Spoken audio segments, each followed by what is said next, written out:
Well, the House of Commons is probably best known for raucous debates and political intrigue, but it's also home to some of Canada's great treasures. About 5,000 precious artifacts, many of them still in use, and all of them in the care of one man. But he's about to retire. So our Catherine Cullen asked David Monahan to take her on a farewell tour. I started here in May of 2002. And I remember walking up to the hill. It's really just overpowering at times. It's very impressive. 12 years later, David Monahan still treasures this moment.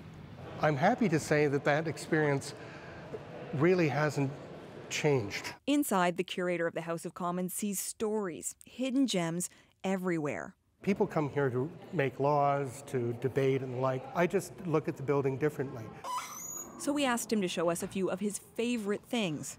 Now, we don't get to put this on. No, we don't. I'm afraid not. I'm not even going to pick it up with my hands. It's sterling silver. It's 72 links in the form of S's.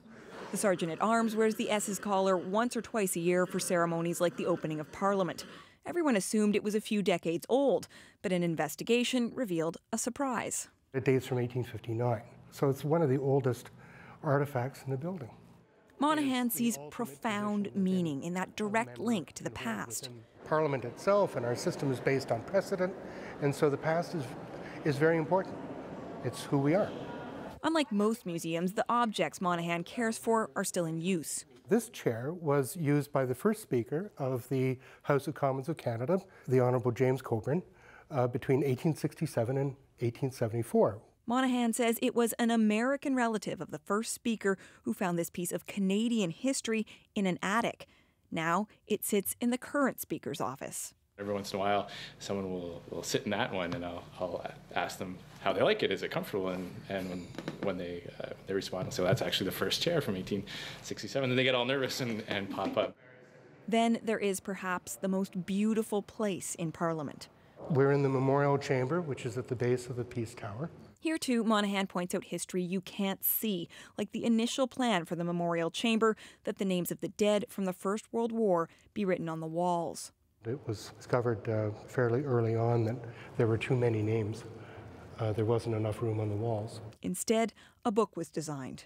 The book contains the names of over 66,000 Canadians who died in the First World War.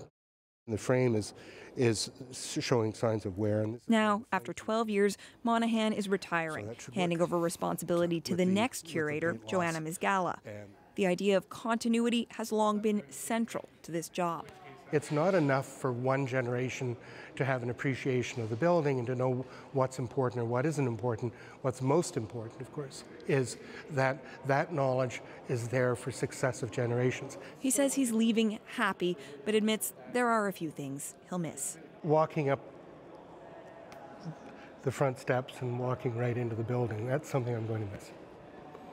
Yep. Catherine Cullen, CBC News, Ottawa.